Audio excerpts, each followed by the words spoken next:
नमस्कार, आप देख रहे हैं आपकी बार किसकी सरकार। और महाराष्ट्र चुनाव के नतीजे आने में 24 घंटे से भी कम का वक्त बचा है और ऐसे में तमाम एग्जिट पोल्स जो हैं वो महाराष्ट्र में महायुति सरकार बनाने का अनुमान लगा रहे हैं। लेकिन एक्सिस माई इंडिया के एग्जिट पोल में महाराष्ट्र में महायुति को 178 से 200 सीटें यानी कि बंपर लैंडस्लाइड विक्ट्री की संभावना जताई गई है। और अगर ऐसा हुआ तो निश्चित तौर पर ये नतीजे चौंकाने वाले होंगे, क्योंकि जिस तरह के नतीजे लोकसभा में आए थे उसके बाद कहा जा रहा था कांटे की टक्कर है, महायुति को कुछ लोग एडवांटेज दे रहे थे, लेकिन ये लैंडस्लाइड विक्ट्रीज के पीछे के कारण क्या रहे यही हम आपको समझाने की कोशिश करेंगे।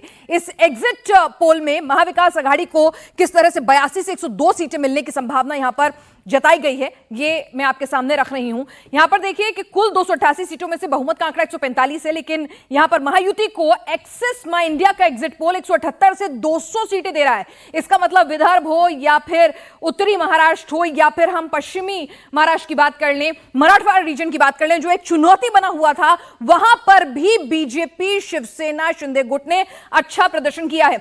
एमवीए की बात करें तो 82 से 120 पर रह जाएगी एमवीए। तो यहां पर ये देखना होगा कि ये क्यों हुआ, कैसे हुआ। अन्य के खाते में 6 से 12 यानी कि कौन सबसे आखिरी नंबर पर रहने वाला है, क्या कुछ होने वाला है और 178 से 200 सीटों में कितना योगदान अजीत पवार का होने वाला है, कितना योगदान शिंदे का होने वाला है, ये देखना भी दिलचस्प रहेगा।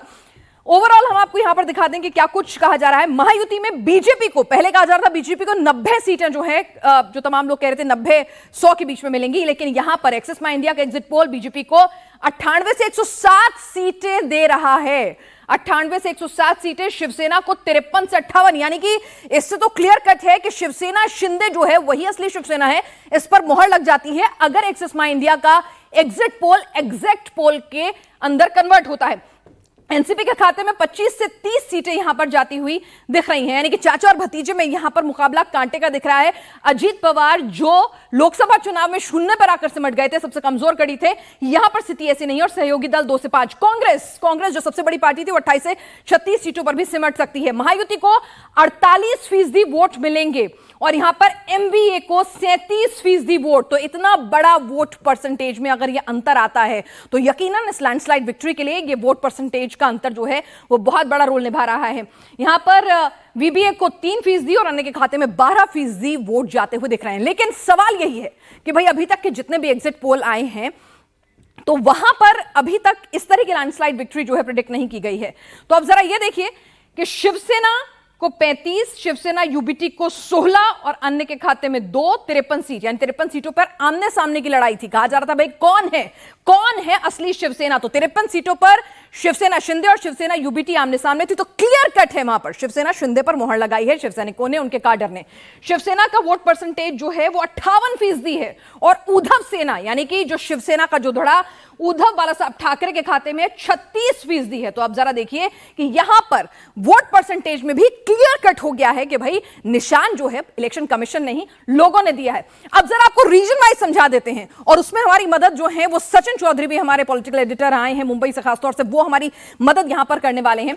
उत्तर महाराष्ट्र की बात करें, अक्कलकुवा, शहादा, नंदुरबार, नावापुर, सकरी, धुले ग्रामीण, धुले शहरी, सिंधुखेड़ा, सिरपुर, चोपड़ा, रावेर, भुसवल, जलगांव ग्रामीण, शहरी, अमलेर, नंदगांव, मलकापुर, मुक्तई, जामनेर, बागलान, डिंडोरी, नासिकपुर, नासिक सेंट्रल, नासिक पश्चिम, देवलाली, ये तमाम सीटें आती हैं। और उत्तर महाराष्ट्र में लोकसभा की अगर हम बात करें सचिन, तो लोकसभा में तो कम से कम ऐसा नहीं लग रहा था कि यहां पर अच्छा प्रदर्शन बीजेपी करेगी, गढ़ माना जाता था, लेकिन डाउनफॉल हमने देखा था। तो आपको क्या लगता है इनमें से कौन सी सीटें हैं जो बीजेपी श्योर शॉट निकाल सकती है? जी बिल्कुल, लोकसभा में हमने देखा कि सिर्फ 2 सीटें जो है वो बचा पाई थी बीजेपी, वो भी सिर्फ जलगांव जिले की सीटें थी, रावेर और जलगांव की सीटें थी, जिसमें एकनाथ खड़से की बहू जीती थी। तो मैं आपको बता दूं कि ये देखिए ये जो जामनेर की जो सीट की बात कर लूं मैं, आदिवासी बहुल इलाका है जी। देखिए ये अक्कलकुआ सीट जो है इसमें काफी ये पहला ये चुनाव क्षेत्र आता है और उसमें 2 बागी खड़े हैं दोनों दलों से। पद्माकर वल्लवी जो आए थे पहले कांग्रेस के थे, वहां मंत्री भी थे, लेकिन वो इंडिपेंडेंट खड़े हैं और हिना गावित वो भी वहां पर इंडिपेंडेंट खड़ी है। पिछली बार हार गई। हाँ, पिछली बार वो लोकसभा चुनाव हार गई थी, तो उसके बाद वो निर्दलीय वहां पर खड़ी, तो इसके कारण वो सीट काफी फंसी हुई है। लेकिन एडवांटेज जो है वो कहीं ना कहीं वहां पर कांग्रेस को दिखाई दे रहा है। अच्छा। उस सीट पर। ठीक है। दूसरी बात अगर हम करें तो नंदुरबार सीट पर यहाँ पर बीजेपी को एडवांटेज मिलता दिखाई दे रहा है, क्योंकि विजय कुमार गावित काफी नामचीन चेहरा है वहां पर। ठीक है। धुले शहर, सिटी शहर वहां पर अनिल गोटे खड़े हुए हैं और उनके सामने बीजेपी की सीट है, लेकिन एडवांटेज जो है वो बीजेपी को यहाँ पर कहीं ना कहीं दिखाई दे रहा है। इसके अलावा आपका प्रेडिक्शन जानूंगा, लेकिन प्रदीप जी जामनेर वाली जो सीट है, इस बार जरंगे पाटिल ने यहाँ से गिरीश महाजन जो उनको ऐलान किया था, चैलेंज दिया था कि इनको हराना है, और वहां पर शरद पवार ने जो बीजेपी में थे गिरीश महाजन के साथ, उनको उनका ही कैंडिडेट जो है, उनका जो कार्यकर्ता था जेडीपी का वो अध्यक्ष था, उनको अपनी पार्टी में लिया शरद पवार ने, उनके खिलाफ खड़ा किया। मराठा वर्सेस ओबीसी की वहां पर लड़ाई हुई, लेकिन एडवांटेज जो है वो बीजेपी को मिलता दिखाई दे रहा है। ये तो हम उत्तर महाराष्ट्र की सीट समझ रहे थे, लेकिन हमारे साथ इस वक्त प्रदीप गुप्ता जी, चेयरमैन एक्सिस माई इंडिया के, जुड़ चुके हैं। प्रदीप जी, आप हमेशा डेयरिंग के लिए जाने जाते हैं, इस बार आपने फिर से एक डेयरिंग दिखाई है कि यहाँ पर सब लोग कांटे की फाइट दिखा रहे हैं और आप कह रहे हैं कि भाई नहीं, लैंडस्लाइड विक्ट्री है ये, हाँ 200 तक भी जा सकता है, होगा कैसे?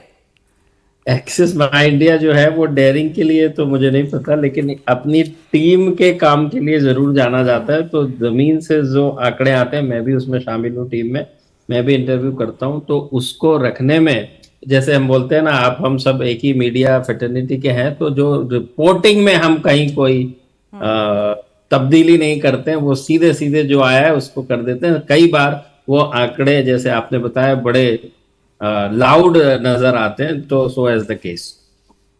तो ये आपको क्या लगता है, क्या फैक्टर रहे कि भाई इन 4 महीनों के अंदर अंदर लोकसभा से लेकर विधानसभा चुनावों में इतनी क्या तब्दीली आ गई कि कट टू कट फाइट नहीं, एज नहीं, लैंडस्लाइड विक्ट्री आप प्रिडिक्ट कर रहे हैं?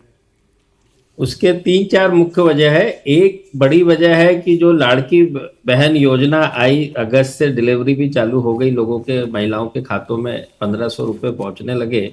2 करोड़ से ज्यादा राज्य की महिलाओं को लगातार अगस्त से लेके अभी तक 1500 रुपए मिल रहे हैं, तो जो सबसे बड़ा फैक्टर तो वो है।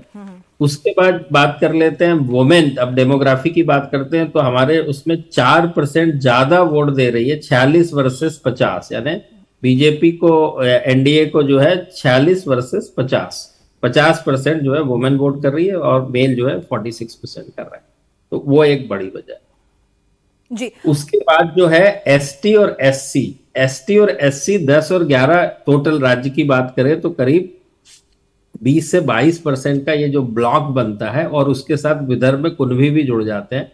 तो इन्होंने जो सर्वे में ये आया कि जो लोकसभा में 11% पॉइंट्स की बात कर रहा हूं, तो वो शिफ्ट हुआ अगाड़ी से और जुड़ा यूपी में दलितों का, और करीब 15% आदिवासियों का जुड़ा। ये इसकी तीसरी मुख्य वजह है कि पहले तो लाड़की योजना, उसके बाद है वुमेन फैक्टर, उसके बाद है दलित, और ये अब मराठा की बात करते हैं, जो मराठवाड़ा और सब बात हो रही है।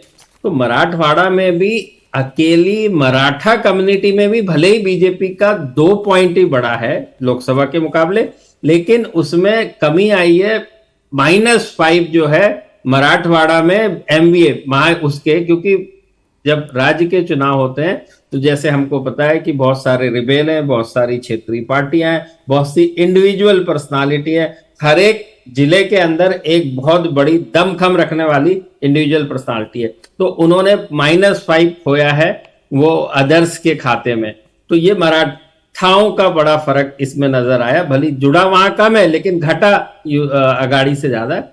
और मराठवाड़ा में ही जो आंदोलन था मनोज जोरंगे पाटिल का, तो टोटल प्रदेश में मराठवाड़ा, फिर मराठवाड़ा में मराठाओं, और मराठाओं में भी उनको जिनको आरक्षण से कुछ लेना देना है, उसका इम्पैक्ट जो है वो जरूर जो है इस कम्युनिटी में, अंतर दोनों के बीच में यूपी और अगाड़ी में, पूरे प्रदेश की बात कर रहा हूं, केवल 8 पॉइंट का है, वेरेज ओवरऑल अंतर जो है 11% का हमारे सर्वे में आ रहा है दोनों गठबंधनों के बीच। ठीक है, तो अब यहां पर बात कर लें ठाणे और कोंकण रीजन की, और यहीं पर अगर हम कहें कि शिवसेना असली और नकली शिवसेना कौन सी, यूबीटी के पास शिवसैनिक हैं, काडर हैं, या फिर ये शिवसेना शिंदे जो है वही असली शिवसेना है, बाला साहब के उत्तराधिकारी वही हैं, ये भी क्लियर हो गया है। ठाणे कोंकण रीजन के लिए आपको बता दें कि किस तरह की यहाँ पे सीटें आती हैं। धानू, विक्रमगढ़, पालघर, बोईसर, नाला सुपारा, वसई, ये तमाम सीटें यहाँ पर हैं, और खुद मुंब्रा, कलवा, अलीबाग, गुहार, श्रीवर्धन, ये तमाम हाई प्रोफाइल सीटें हैं। पिंपरी, चिंचवाड़, साथ ही कोपरी, पचपखड़ी, ये सीएम की खुद की सीट भी यहां पर है। तो ये तमाम कुंडाल, नितेश राणे, नीलेश राणे, सबकी सीटें यहां पर आती हैं। तो इन तमाम सीटों में आखिर सीधी सीधी फाइट यहां पर देखी जाती है कि शिवसेना शिंदे और शिवसेना के बीच में है यूबीटी की। यहां पर आपने किसको फतेह दिलाई है? कोंकण थाने में हमारे हिसाब से रीजन की बात कर रहे हैं, 39 टोटल सीट्स हैं, जिसमें से 24 सीटें महायुति को मिलती दिख रही है और महा विकास अघाड़ी को 13 सीट और 2 सीटें अन्य। जी, तो यहां पर आपको और अगर वोट परसेंटेज के हिसाब से देखें तो यहां पर वोट परसेंटेज भी शिवसेना शिंदे का ही आप दिखा रहे हैं कि एक अच्छा खासा अंतर है दोनों के अंदर।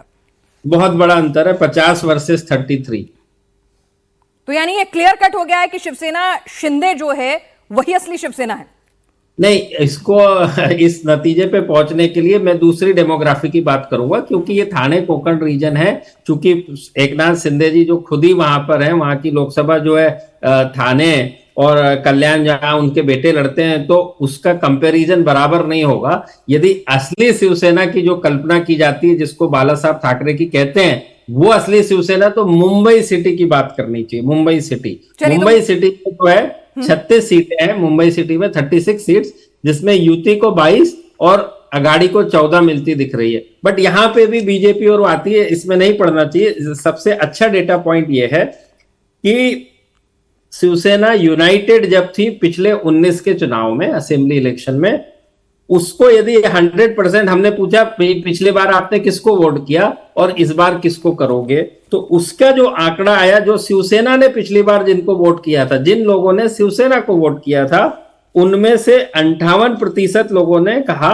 कि हम शिंदे को वोट कर रहे हैं और यूबीटी शिवसेना को 36। तो आप इसको इस लिहाज से लीजिए कि शिवसेना का असली नकली तो मैं नहीं कहता, मैं कहता हूं कि 58 शिंदे, 36 उद्धव यूबीटी।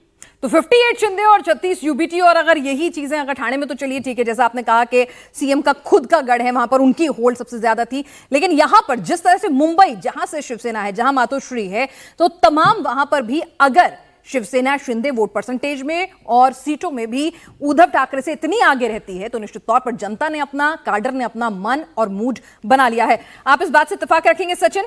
एक बार मैं चाहूंगी स्क्रीन पर हम मुंबई की सीट्स भी दिखा दें। आपको लगता है कि बांद्रा पूर्व, बांद्रा पश्चिम, धारावी, अणुशक्ति नगर, ये सब कुछ महायुति के खाते में जाएगा?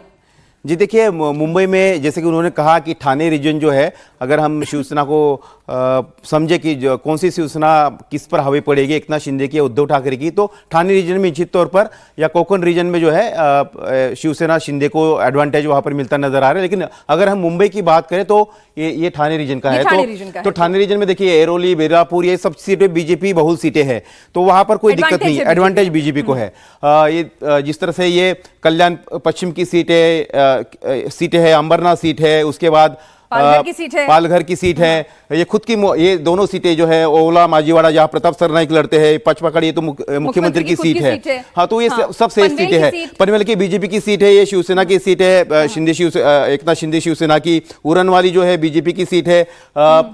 ये अरौली जो है, ये गणेश नाइक वहां पर लड़ रहे हैं, दिक्कत नेता है। श्रीवर्धन यहाँ पर सुनील तटकरे की बेटी लड़ रही है, आदित्य तटकरे, वो भी सेफ सीट मानी जाती है। महाड़ से भरत गोगावले जो कि अपने बयानों से काफी चर्चित रहते हैं, वो है।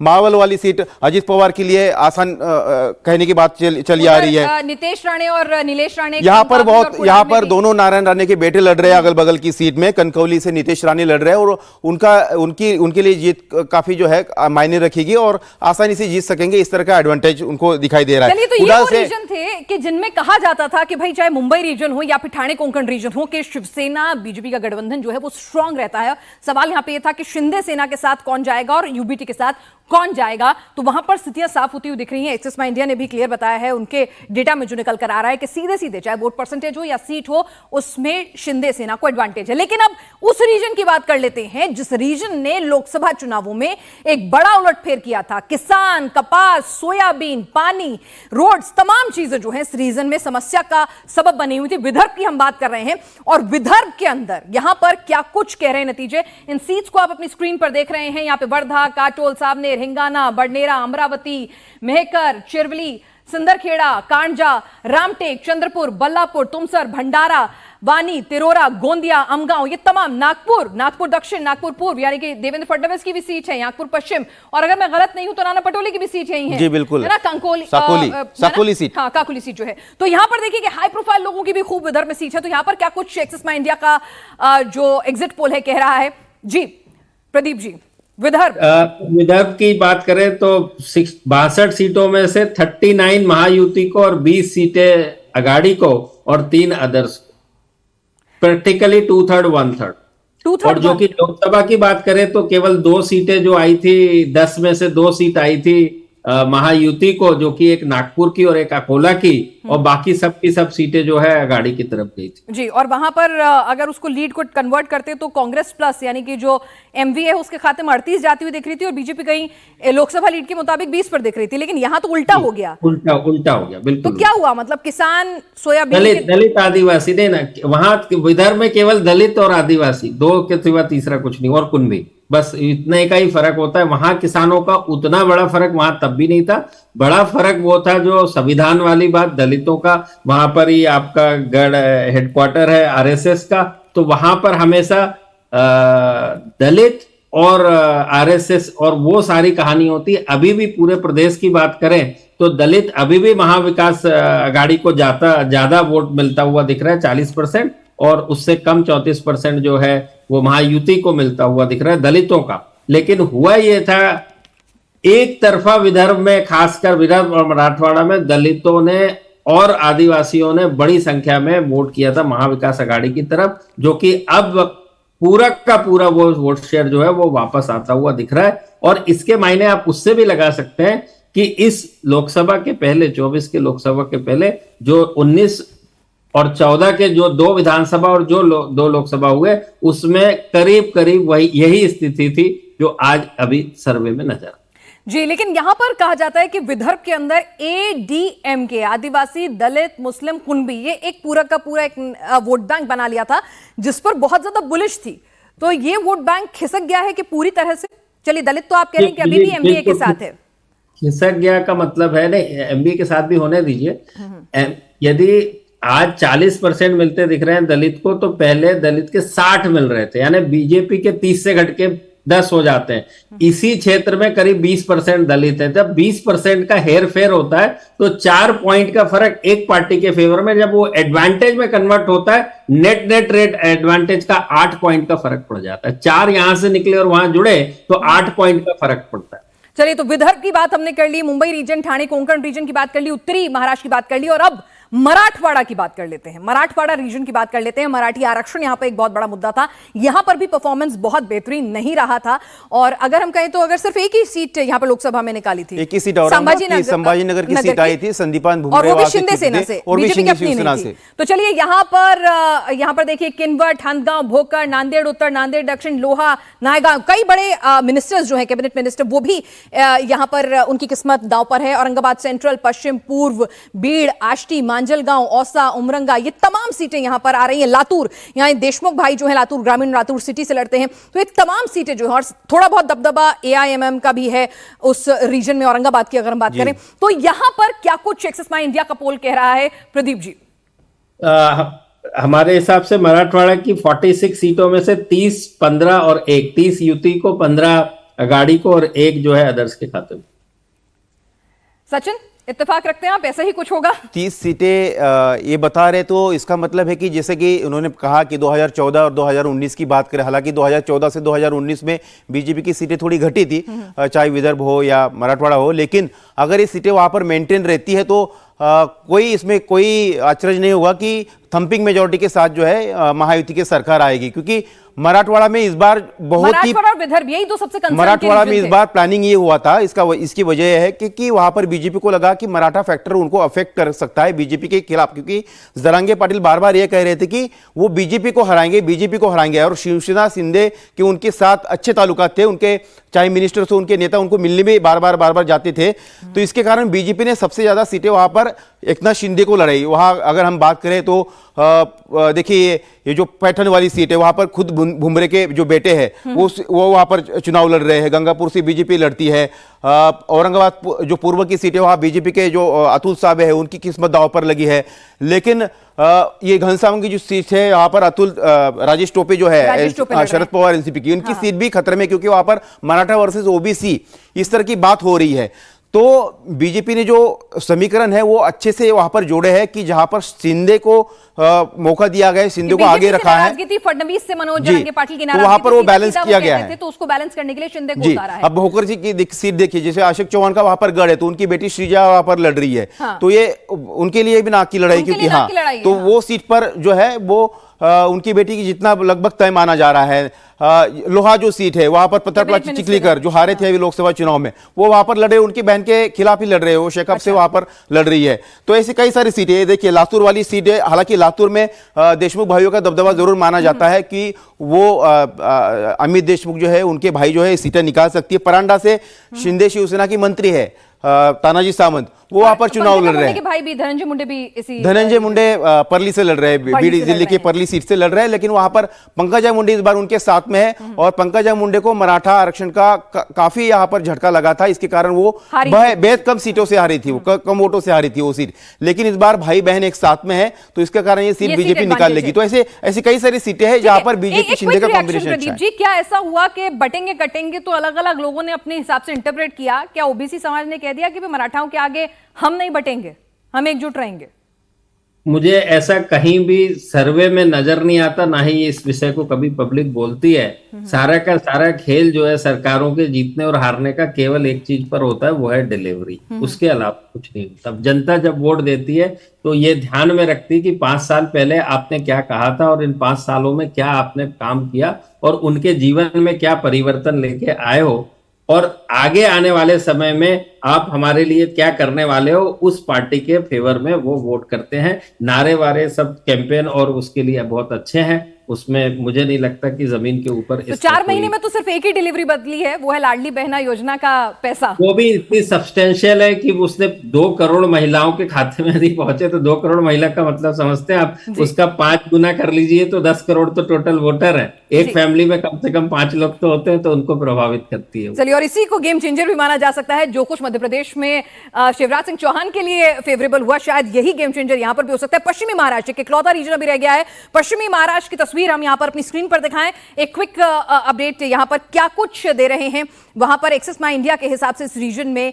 प्रदीप जी, तो पश्चिम महाराष्ट्र की बात करें तो 58 सीटें, बड़ा नंबर है 58, और इसमें 36 यूटी को और 21 जो है एमबीए को, अगाड़ी को, और 1 सीट किसी अन्य को। चलिए, तो एक छोटा सा ये चाचा भतीजे की लड़ाई में मतलब 50-50 या कोई एडवांटेज है? जैसे पिछली बार तो साफ हो रहा था। चाचा भतीजे की भी लड़ाई का ये भी हमने पूछा, जिन्होंने एनसीपी को वोट किया था यूनाइटेड, तो एनसीपी को जिन्होंने 19 में वोट किया था, इस बार वो 43% अजित पवार एनसीपी को कर रहे हैं और 49% शरद पवार को वोट कर रहे हैं, एनसीपी शरद पवार। चलिए, तो जिन्होंने अजीत पवार को राइट ऑफ कह दिया था कि भाई कमजोर कड़ी है, इस बार वो उतनी कमजोर कड़ी नहीं साबित होने वाले हैं। नहीं, हाँ ऊपर जरूर है बट बहुत कम मार्जिन से अब ऊपर प्रदीप जी, लेकिन आपने वोट शेयर में तो लगभग 6% का, 6 से 7% का आपने अंतर दिखाया दोनों के, लेकिन अब उसमें तो फिर बहुत से, यानी ये लेकिन सीट में आप बराबर की लड़ाई दिखा रहे हैं, ऐसा कैसे पॉसिबल हो पाता है?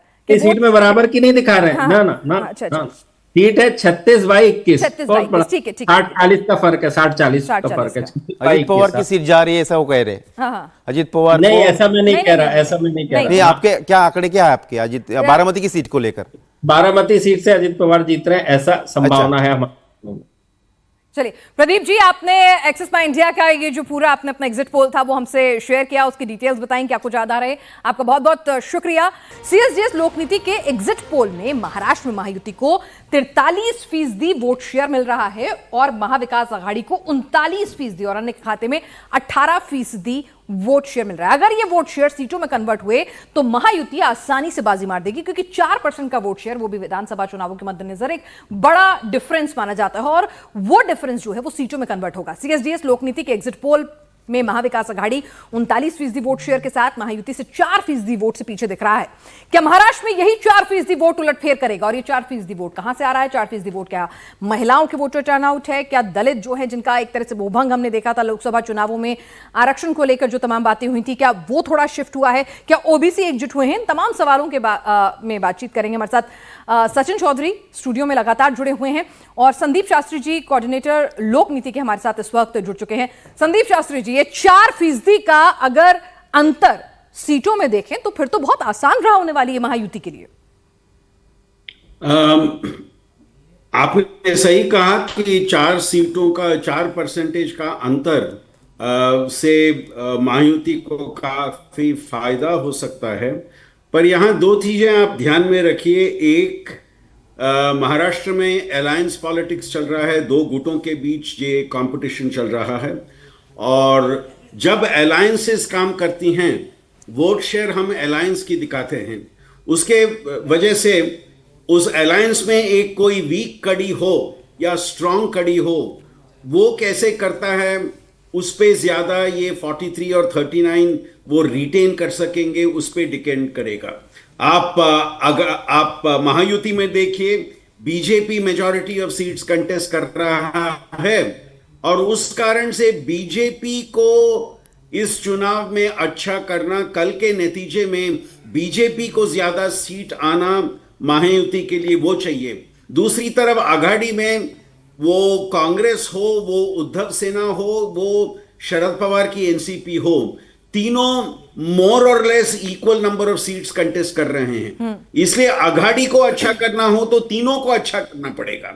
सो एक तरफ से ये 43 और 39 ओवरऑल वोट शेयर का फर्क है और इस फर्क से इन तीनों पार्टियां जो हर एक गठबंधन में हैं वो कैसे करेंगे, उसमें कमजोर कड़ी कौन सी होगी, उसको हमें कल जब रुझान आते होंगे, जब रिजल्ट्स आएंगे, हमें वो बात ध्यान में रखनी पड़ेगी। संदीप जी, इसका और मतलब दूसरी बात जी बात पूरी करें अपनी। दूसरी छोटी बात, हमने एक मार्जिन ऑफ एरर भी मेंशन किया है इसमें, प्लस और माइनस 2.6%। सो इतनी कम फर्क में वो मार्जिन ऑफ एरर भी एक डिफरेंस ला सकता है नतीजे में।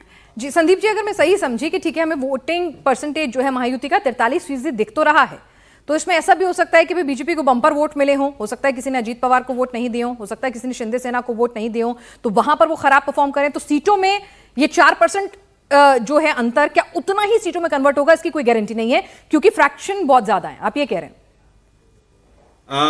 एक बात वो है कि सीटों का कन्वर्जन इस वोटों से काफी एक मुश्किल सवाल बन जाता है, क्योंकि ये एक पार्टी का वोट शेयर नहीं है, यहां हम तीन पार्टियों का वोट शेयर मिला के उसका एक अनुमान कर रहे हैं यहां पे।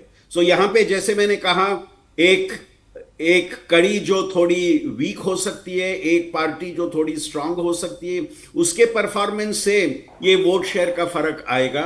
सो उस कारण से प्रारंभ से ही लोकनीति ने कभी वोट शेयर, हमेशा वोट शेयर का एक एस्टिमेशन किया है, बट सीट शेयर का एस्टिमेशन हम नहीं करते हैं, क्योंकि हमें लगता है वो एक सीरियस एकेडमिक एक्सरसाइज नहीं है, और हम एक एकेडमिक बॉडी होने के कारण हम केवल वोट शेयर एस्टिमेशन यहां पे करते हैं। संदीप जी, क्या आपने इस वोट शेयर को फर्दर फ्रेगमेंटेड किया है कि भाई ये वोट शेयर जो है वो कौन जो है महायुति की तरफ आकर्षित हो रहे हैं? क्या ओबीसी बटे नहीं है?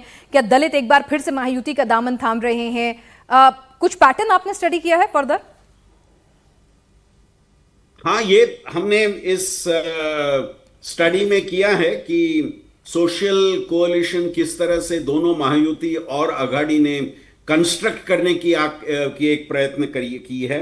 इसकी अब एक झलक हमने अक्टूबर बिगिनिंग में दिखाया था, जब हमने कहा कि मराठा वोट थोड़ा महायुति के तरफ कंसोलिडेट हो रहा है और आघाड़ी की तरफ एक सेगमेंट का schedule caste vote, schedule tribe vote और माइनॉरिटी वोट आ रहा है। इस बात को हमने पहले भी जिक्र किया था, पर अभी जो नंबर्स हम दिखा रहे हैं उसका एक विस्तृत अनुमान हम केवल 25 तारीख को जिस न्यूज़पेपर्स में हम हमारा एनालिसिस कर रहे हैं उसमें वो ज्यादा विस्तार से आएगा। जी, तो यहां पर हमारे साथ सचिन भी मौजूद है। सचिन, 43% वोट शेयर अगर यहां पर है, 4% का डिफरेंस है, 4% एक अच्छा खासा डिफरेंस माना जाता है, लेकिन यहां पर संदीप जी कह रहे हैं कि 4% का डिफरेंस तो वो उनके आंकड़े कह रहे हैं, लेकिन जरूरी नहीं है सीटों में कन्वर्ट हो। जी, लेकिन अगर हम बात करें, देखिए लोकसभा में तो बीजेपी को 0.5% के करीब वो वोट शेयर कम मिला था और 2 लाख वोट उनको कम पड़े थे।